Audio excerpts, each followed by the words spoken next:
Hello, I hope this recording finds you well. I wanted to take this opportunity to try and talk you through a little bit of some of the changes that'll have to take place to the philosophy courses that you're enrolled in at MCC.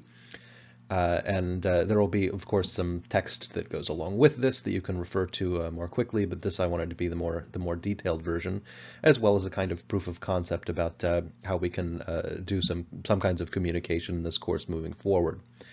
Of course, I imagine that a lot of your different instructors have a lot of different ways that they're going to approach this. Some of them may use some of the same tools.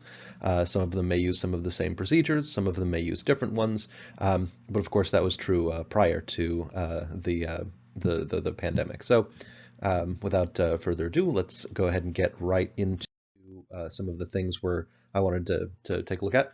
And before getting into anything specific about the course, I did want you to understand that while what's going on is certainly unprecedented in your lifetime and my lifetime, it's not historically unprecedented. Of course, people you've probably seen in the news and a lot of other places, lots of comparisons to plagues past and present.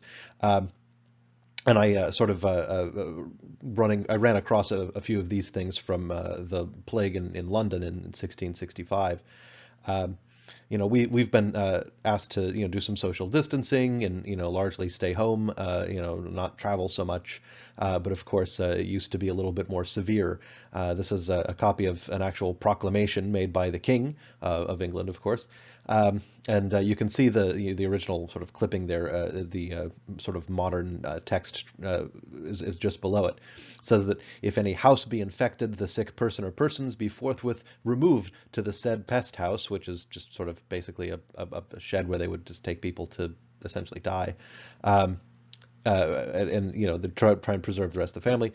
It's that such house, though none be dead therein, be shut up for 40 days, and have a red cross and Lord have mercy upon us in capital letters affixed to the door, and warders appointed, as well as to find them necessaries, as to keep them from conversing with the sound. So, it could always be a little bit worse. Some of the people throughout history who've dealt with these similar things, I think, can sort of help us. To consider about how to deal with similar occurrences in our own times, and if nothing else, they can provide us the sense that we're not really alone. And I think that might be one of the more challenging parts of this is that we get used to the kinds of social needs that we have, and we can feel very alone. And I think reaching out into the past for people who've been through something like, or even in some cases much worse than what we're dealing with now, can help us feel like we're not exactly going through this for the first time. So that's why I bring some of this up. The diarist Samuel Pepys wrote this in fall of 1655. He says, "But Lord, how empty the streets are, and melancholy. So many poor sick people in the streets full of sores, and so many sad stories overheard as I walk. Everybody talking of this dead, that man sick, so many in this place, and so many in that. And they tell me that in Westminster there is never a physician, but one apothecary left, all being dead, but that there are great hopes of a great decrease this week. God send it." Right? So people sort of, again, live through this and have communicated their experiences that we can even see in this present.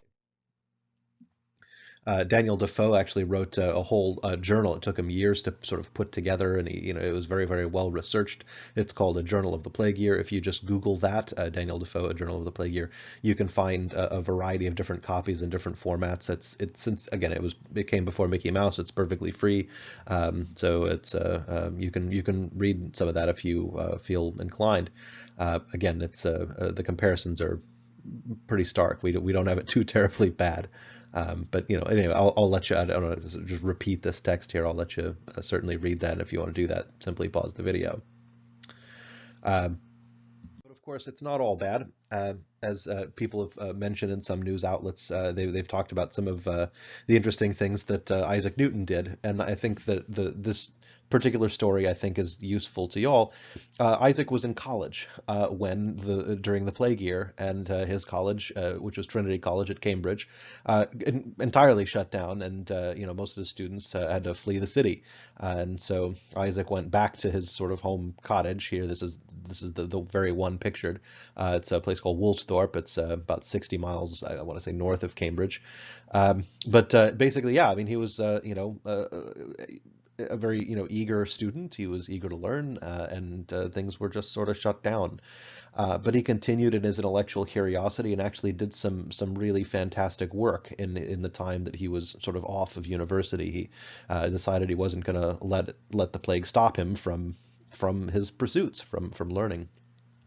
And in fact, during that year that he was sort of basically exiled from school, as everyone was, the schools were shut down.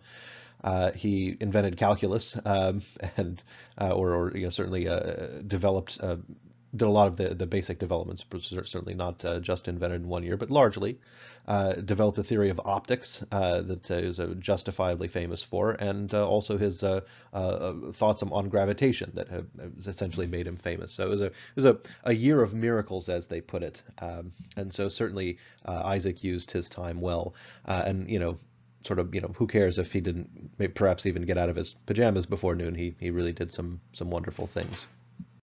So as we move forward, here are the steps that I'll be taking for philosophy courses to deal with the pandemic situation. So the first thing is that MCC has extended spring break, and that means a change of schedules and due dates. Be looking for those updated schedules over the next, over the coming week, essentially. And I'll be having to go back in and, change all the due dates and quizzes and various things like that.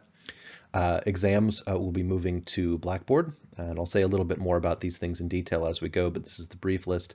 I'm going to be recording our ordinary course lectures, and of course I'll be adding in some discussion boards in those will be available for use, and also video conferencing will replace, of course, face-to-face contact. So again, a little more detail about each of these things. First off, on the schedule and due date changes, and so look for those to be finished by about midweek, and so roughly March 25th. And so the pace of the course will continue as usual, like in terms of the frequency of the readings. The reading quizzes are already online, so those I'm going to keep. I'm just going to change the due dates on those, and for the most part, there won't be too much change in the content itself that we're able to take a look at. So that's all to the good. We have 2 exams left in the course, one over metaphysics and one over value. And the content that's already in Blackboard will continue to be there. Those 2 exams I'm going to have to move to the Blackboard, and what that means is that we'll make them timed exams, although you won't have to sit for at a specific time, but of course they'll have a due date, and then they'll be timed. I'll be rewriting them a little bit, assuming that you have your book and your notes available to you, because you do. And of course, for any accommodations, right? Any of that stuff, coordinate with DSS. This is something of uncharted territory for most of us, and we'll do whatever seems is most reasonable with that. And so, but be proactive if you know an exam's coming up and you have accommodations. Let's try and figure that out sort of sooner rather than later, so that we can do whatever needs to be done there. And again, I'll be recording the lectures. They'll be in something like this format here. They'll be hosted on YouTube because I already have a place where I've dumped a lot of videos there. I'll simply link those in Blackboard, and I think if YouTube itself goes down, then we've got really big things to worry about, as opposed to just, say, MCC's stuff. So certainly there's that. In terms of discussion boards, I'm going to just simply there's already a tool in Blackboard. It's very easy to just to open it up. And so I'm going to open it up, and I'm going to make it so that you can create your own threads in a discussion board, and you can use that to sort of ask and answer questions in a sort of a public way. the content of the course, course procedure, etc. So that is going to be certainly available. It's something that I'll continue to monitor throughout the course. And that's because, again, remember, learning is absolutely an active process, right? You have to sort of do things, proactively. It's not just one of those things where you can sort of upload knowledge into you. If we could do that, we would have done that, and that would have been much faster. But can't be done. So those are discussion boards. Those will be active. And they're pretty easy to use. Let me know if you have questions on sort of how to use them, but usually they're pretty basic. And then finally, there will be some degree of video conferencing involved. And the reason for this is that we could just go with, sort of uploading lectures and things like that, but then that makes the course a little bit more remote from what you're used to. And of course, things have to be different this semester. It's an emergency situation. But in general, we realize that students who take face-to-face courses do so by choice, right? That you have a choice to take online courses. If you liked online courses, you probably would have taken them. But there are certainly elements of the course that'll have to look something more like an online course. But I also wanted to give you the option of keeping as much normalcy as it's possible to have. And so to that end, MCC has a video conferencing platform that they call UJA, which I'd never heard of before last week. But it's as far as I understand, it's a web-based platform, so you shouldn't need to install any special software for it. It works very similarly to Zoom if you've used that. If not, don't worry about it. It should be pretty easy to figure out. And at this time, the plan is that I will be available about once a week during the normal class times, Tuesdays if you have a Tuesday, Thursday class, Wednesdays if it's a Monday, Wednesday, Friday class. And so in addition to the time spent taking a look at video lectures, you'll also have the option of being able to actually just, face-to-face ask questions during something like normal class time. I won't have material necessarily prepared for these sorts of things. This is an opportunity for you to ask questions, to talk to somebody, to get some feedback on what's going on and whether you're understanding things properly, and whatever questions you might have that you didn't really want to put into a text format and type into a discussion board or into an email or something like that. And so throughout all this, if you want one-on-one video conferences such as to replace something like office hours, I'll certainly be available for that. I'll of course continue to be available via email, and so those are the broad outlines.